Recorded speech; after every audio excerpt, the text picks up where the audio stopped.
Hi friends, it is March 2nd, which means that it's time for another wrap up. This time is for February.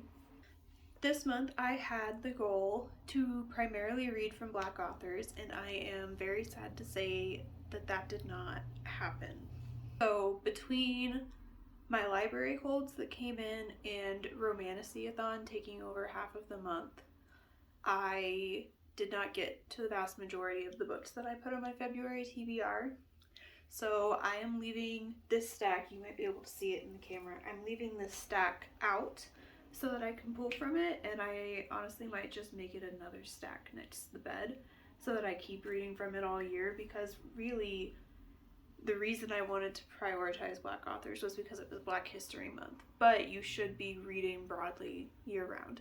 So I've pulled those out, was supposed to read them and I didn't, and now they're going to be prioritized. So the books that I did read this month, I read 9 books. The first one is actually a book that I primarily read in January but didn't quite finish it up, so it counts for this one but not for January, and that is Masters of Death by Olivia Blake. This was the buddy read that my mom and I chose for January, and I gave this book 4.75 stars.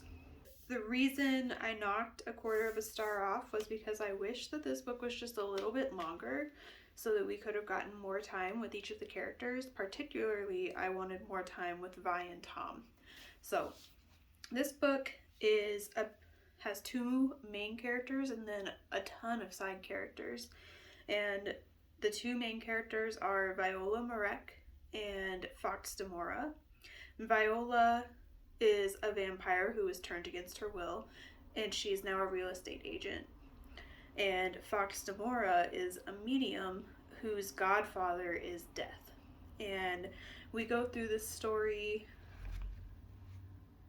of them essentially helping each other because Viola is trying to sell this mansion that is being haunted by a ghost, and Fox is trying to find his godfather because Death is not answering when he calls him anymore. So I don't remember too much of this since I did read so much this month, so I can't give a more in-depth synopsis, but I do remember enjoying this, and I've decided to keep this book. The next book that I finished was The Bride Test. Put the cover up here because I don't have a physical copy anymore.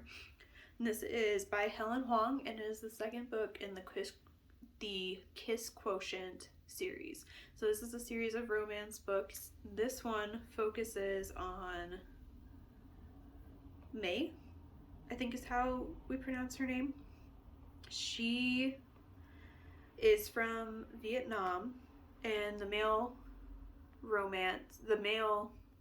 love interest, his mother is visiting Vietnam, and she asks May to come home with her and live with them and seduce her son because her son is autistic and he has a lot of trouble with relationships and keeping relationships, especially romantic relationships.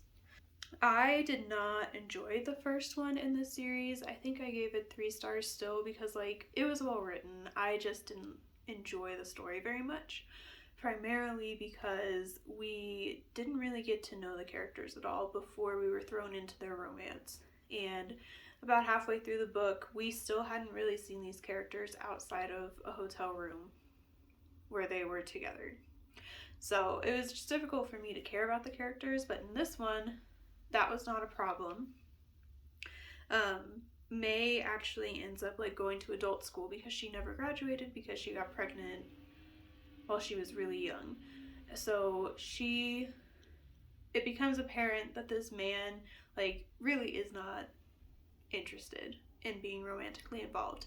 So she's like, okay, well, at least while I'm here, I'll go to school and get something out of this and be able to bring my family over here so that they can have a better life. And one thing leads to another. It's a romance book. They end up together. I gave this one 4 stars. So this was a vast improvement from the first one for me. The next book that I read in February, or I guess finished in February, I read a lot of it in January, just like with Masters of Death, but that is Welcome to the Hunam Dong Bookshop. This was a group read with Witchwood Apothecary, which is Stephanie Bookish's Patreon. I gave this book 4 stars, and it is about Yeonju, who is a bookstore owner. She essentially gets divorced and quits her job and then opens a bookshop because that's what she wants to do, and that's how she thinks she'll become fulfilled. She'll feel fulfilled. And so this book just goes through all of these characters' lives, because as Yeonju is running her bookshop, she keeps meeting more people and bringing more people in and gaining friends. And as we go through the story, we get background on each of the characters and like why they feel unfulfilled, why they hate their job, why they ended up where they are. This was, I think it's called gentle fiction or healing fiction, I think is the genre term. So the author is Korean, South Korean, and this is apparently a genre in Korea that's really popular. There are a few other books, I can't remember the titles right now, but I added them to my want to read that I want to look into after I get a little bit caught up and if my library has them. But this was very nice. I gave it 4 stars solely because it felt repetitive. It was very nice. It was very comforting. It was good to read right before I went to bed because it was calming and nice to think about. But it was repetitive. All of the characters had the same reason for quitting their jobs or for not going to college or dropping out and ending relationships. So it was just, while it was nice, it was just repetitive. Then the next book that I read all of this month, and that is The Color of Law. I gave this one 4 stars, and this was on my 25 and 25, and for some reason, despite this author photo of a white man on the back cover, I thought that this was written by a black author. It was not, but it is about racism and housing and development standards and zoning and codes and all of that, which I work in planning, so this was interesting for me to learn about. I already knew a lot of it just because my thesis focused on redlining, which is a practice of separating cities into areas that are more desirable and less desirable by white people. And so all of the people of color would get shoved into these poorer neighborhoods. So I knew a lot of it, but I still learned some stuff. The only reason I gave this 4 stars instead of 5 stars was because of something that the author said at the very end. It was something about how not only does racism hurt people of color, but it also hurts you as a white person. And like, yes, that is a justification for why people should care, but also they should already care regardless of whether or not it hurts them as a white person, because like, you should care if other groups of people around you are being mistreated, you know? So I have decided to pass this one on.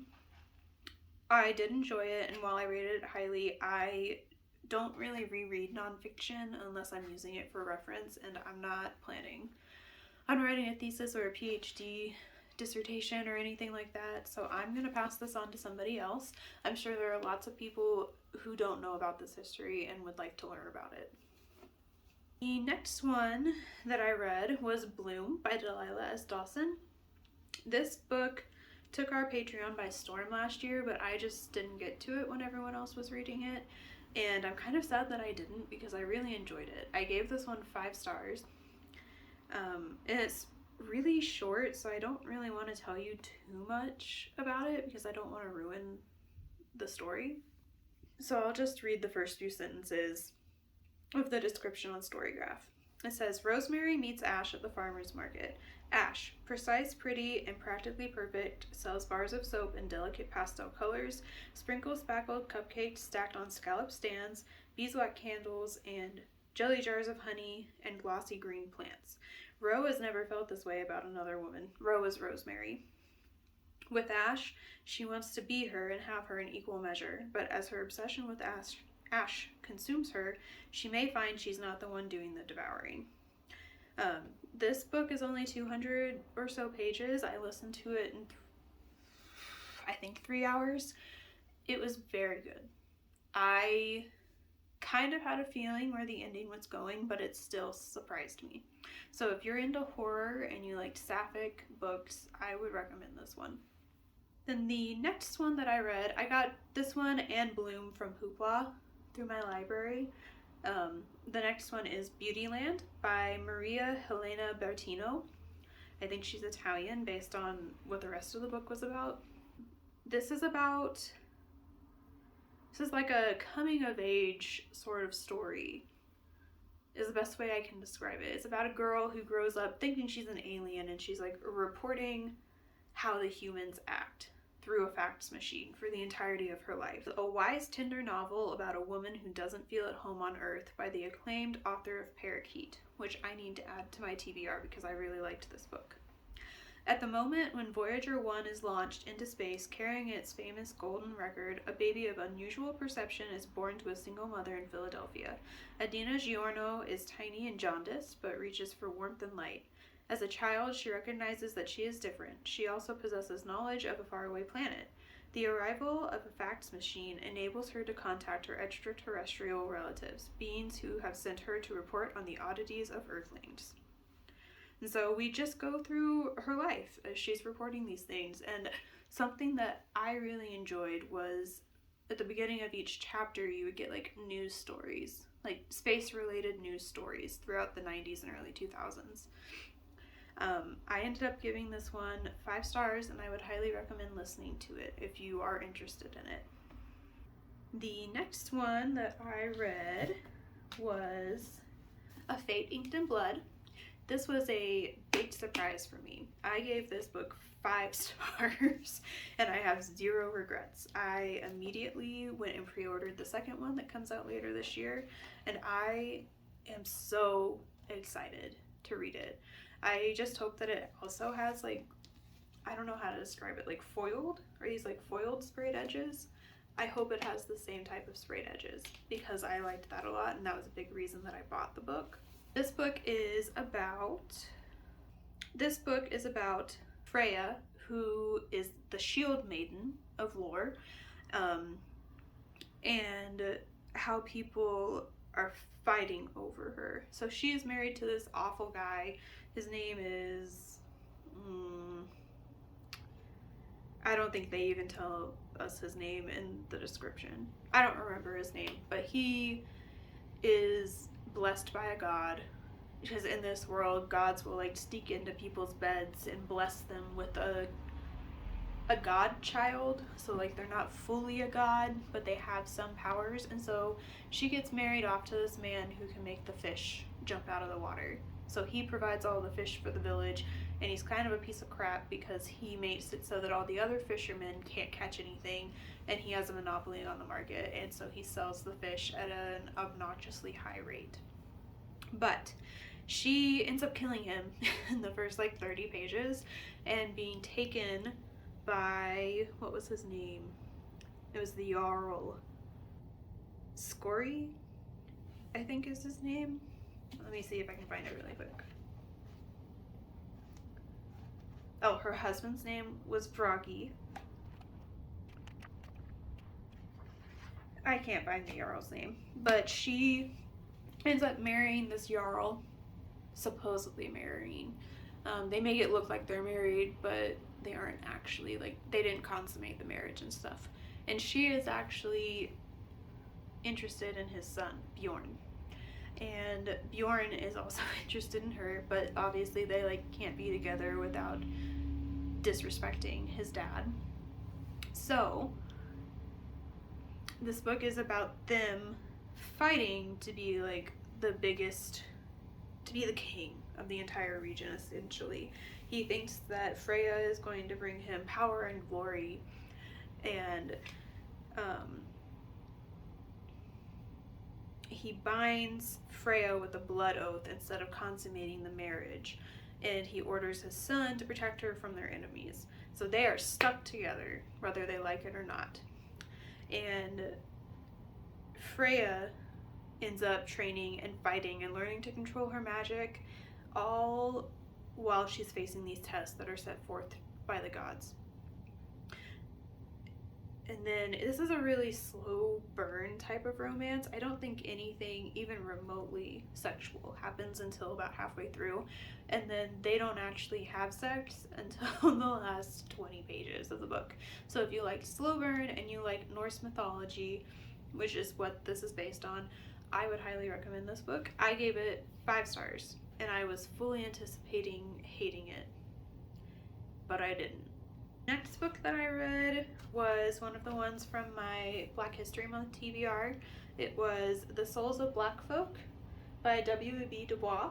And this is a series of stories, not stories, they're essays written by W.E.B. Du Bois about race in America just after the Emancipation Proclamation and how slaves were freed. This was tough to listen to sometimes, but it was also very eye-opening because in my history classes, at least, I didn't have a very good American history teacher, unfortunately. We didn't learn that much about what actually happened after the Emancipation Proclamation was put into law and Reconstruction began. So it was cool, not cool, it was eye-opening, I guess, to read about this and learn about what Black people were going through after they were no longer slaves, but they were still being treated poorly in this country. This is another one that I think I'm going to pass on to somebody else just because I probably won't reread it, and I want other people who don't currently have access to this to be able to have access to it.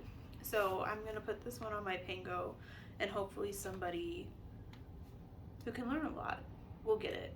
Then the very last book that I finished this month was this chunk, A Court of Silver Flames by Sarah J. Maas. This is currently the last book in the ACOTAR series, and if I'm being completely honest, I went into this expecting to hate it. Like, I was just gonna blast through it like I did the rest of the series and mark it as done. But this book broke me. I cried so many times, and that was a big surprise too because this is the final book. This is about what's her name? Feyre, I think is her sister's name. So the rest of the series is about Feyre. Let me make sure I'm actually saying the name right. Yeah, Feyre. So the rest of the series is about the main character in this one's sister, Feyre, who accidentally shoots a fairy, kills them with an ash arrow, and ends up, I don't know how best to explain it. She ends up becoming a high fae and marrying a high fae. And there's this big war and everything, and up till this point, my favorite in the series had been A Court of Wings and Ruin, I think. It was the last one before this. A Court of Wings and Ruin was, or maybe A Court of Mist and Fury? I feel like my reviews on these are not accurate. So I gave A Court of Thorns and Roses 4 stars supposedly. As of right now, I would mark that down to like 2.5. I did not enjoy that book at all. I don't know why I gave it 4 stars. And then A Court of Mist and Fury, I supposedly gave 4.5. Probably because I gave A Court of Thorns and Roses 4, I felt like I needed to up it because this one was better. But I'm pretty sure that A Court of Wings and Ruin was my favorite one. I enjoyed that one the most. I enjoyed all the fighting and battle scenes. And then A Court of Frost and Starlight was just fine. I didn't really care about it. But when I started this one, A Court of Silver Flames, this is about Feyre's sister Nesta. So everything that happened in the last 3 books is past. Like, this is set after that. And then Nesta is her older sister. Nesta is the oldest of the 3 sisters. So there's Nesta, Elaine, and then Feyre. Feyre is the youngest. And in this book, we're going through Nesta's history, Nesta's experiences, like what made Nesta the way she is now. And it's all about her working through those things so that she is a better person at the end of it, essentially. I don't want to tell you too much more just because I don't want to ruin the rest of the series, but this was incredible. It was a 5 out of 5, the only one in the series that's gotten a 5 out of 5 for me, and it is my favorite of the entire series.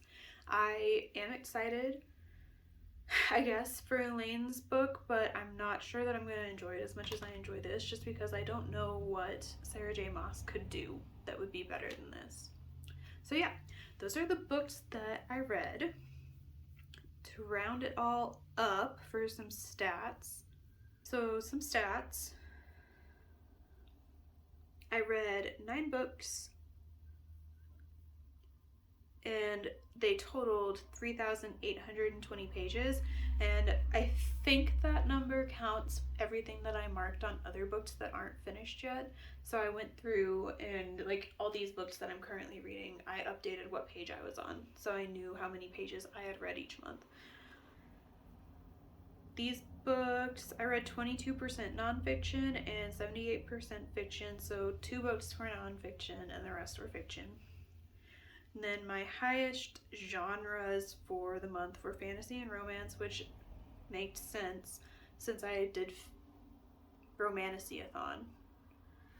And then my next highest were race, literary, history, and contemporary, which are not usual genres for me, so that was a good thing.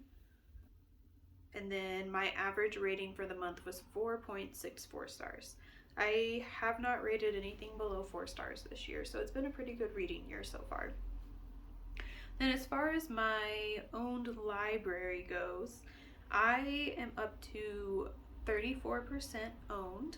So I have my owned library. Right now I own 727 books, and again, I've said this in my other videos, but that includes physical, ebook, and audiobooks. So anything that I own that I don't return to a library or something is in this number.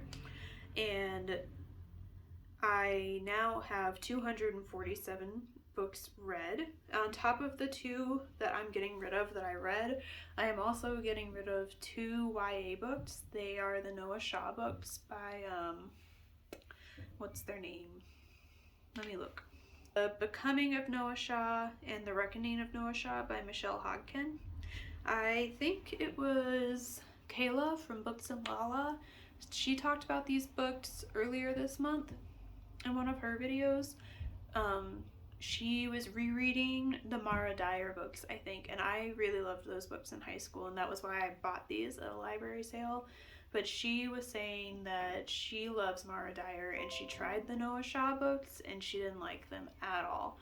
And so I've held on to them for so long, and I don't think I need to read them, especially if somebody who also loved Mara Dyer, and who I have similar reading taste to, didn't enjoy them. So I'm just gonna get rid of them. So I took those out of my spreadsheet, and that is counted in my numbers.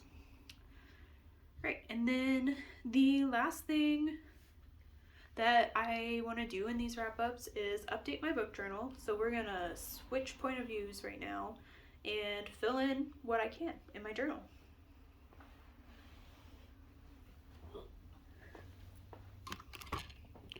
Right, here we go. We have quite a few things to fill in this month. I think I have a book on here to fill in. So I finished Masters of Death, and I gave it, I'm pretty sure, 5 stars or 4.75.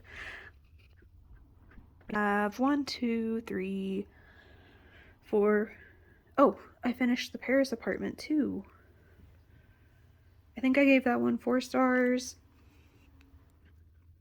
And I gave Fledgling 4 stars as well. I don't know why I didn't fill these in last time. Okay, so I have 1, 2, 3, 4, 5, 6, 7. I still have 7 books left on this one. I can fill in 1 square here because I finished the ACOTAR series.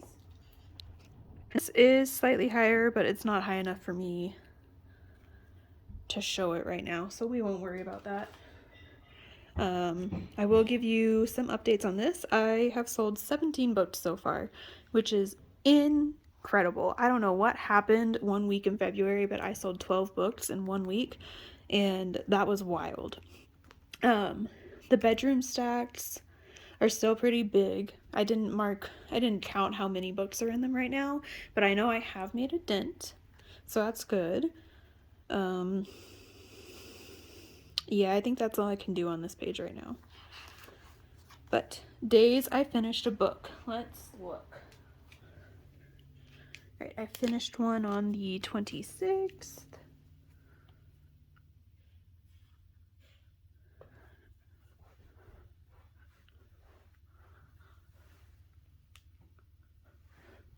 The 22nd.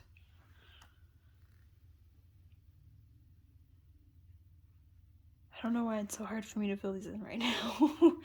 The 16th.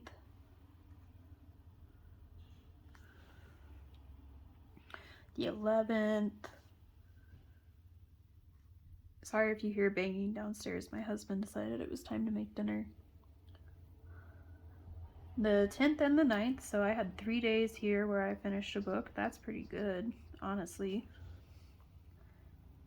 The 5th, the 2nd, and the 1st.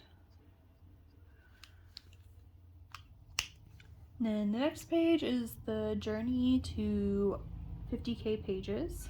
I think we made a good amount of progress on this year.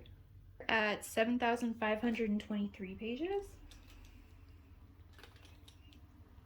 Grab a couple.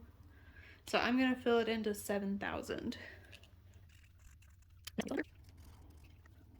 And the next page, we can fill it in all the way to here. That's incredible.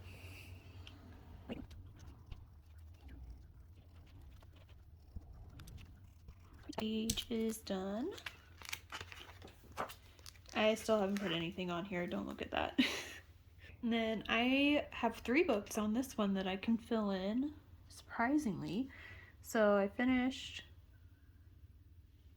Silver Flames. That was 5 stars. The Color of Law was 4 stars.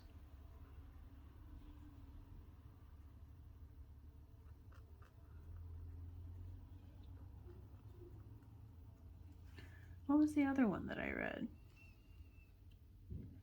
A Fate Inked in Blood was also 5 stars.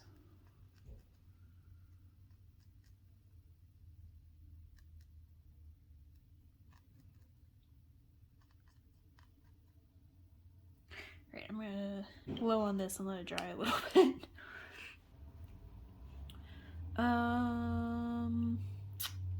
Have I done any of these? I haven't read any of these yet, so we're not going to do anything on that page. But on this one, I did finish the 6-day Star Blanket, so we can cross that one off. I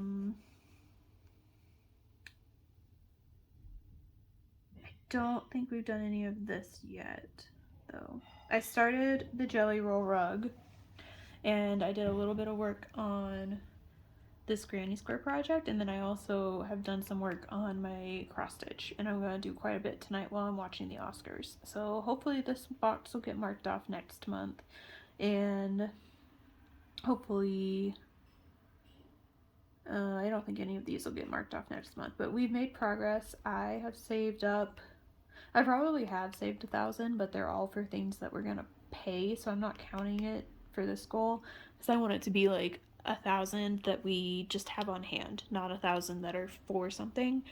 Our Discover card is getting close. Actually, I can give you a little debt update right now. This month we paid off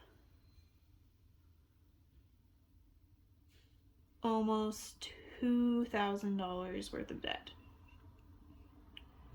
And our Discover card is down to $4,145.90, or at least it was when I was marking our tracker.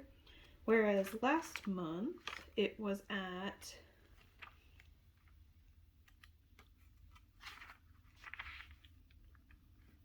Last month it was at $5,594. So we have managed to pay off $1,450 on that card this past month.